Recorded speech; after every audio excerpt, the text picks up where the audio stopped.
A harsh word is spoken, the tension snaps, and in a fraction of a second, the connection shatters under the weight of a single insult.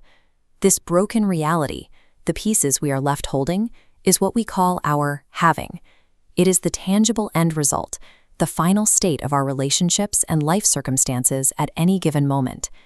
Contrast that wreckage with a very different outcome.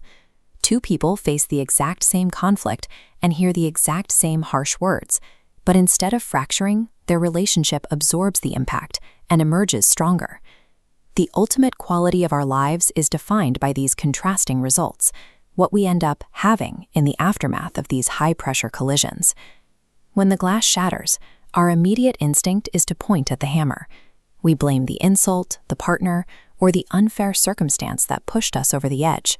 This focus leads us to a dead end, the assumption that to fix our lives, we have to force other people to change their behavior or wait for better circumstances. But that final outcome is not an isolated event. It is the very last link in an invisible, internal chain reaction. To understand why some bonds shatter while others hold strong, we have to look away from the result and track the sequence that created it. We gain a mechanical advantage when we reverse engineer the timeline. By rewinding the tape from the outcome, we can find the exact point where the fracture actually started. One step back from what you have is what you did. Every tangible result in our lives is manufactured by a specific action. This is the doing. Look again at the exact second those harsh words hit. In that tense fraction of a moment, what physical action did you take? You could snap back with mirrored explosive anger, or you could respond with calm, measured communication.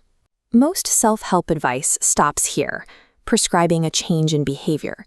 If you want better results, you're told to act better, stop yelling, or bite your tongue. But artificially changing your doing in the heat of the moment rarely works. You cannot sustain a polite response when your internal engine is burning with rage. This reveals a deeper layer.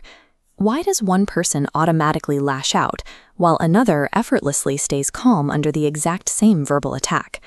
The root cause is your being, your practiced fundamental nature. This core drives doing, creating having. If your nature is chaotic, anger is the only byproduct when squeezed by an insult.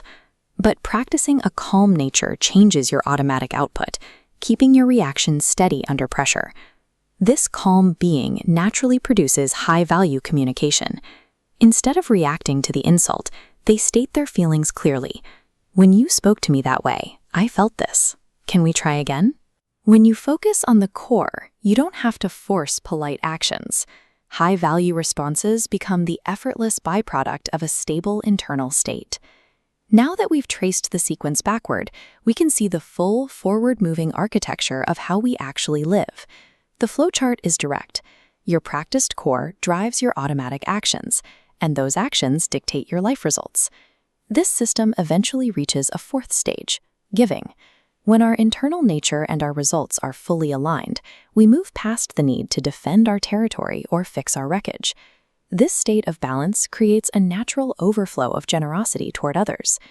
This giving is the final symptom of a healthy system.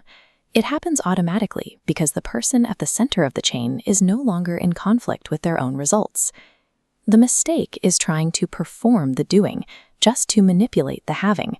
The real work is internal. Everything comes down to how relentlessly you practice your fundamental being.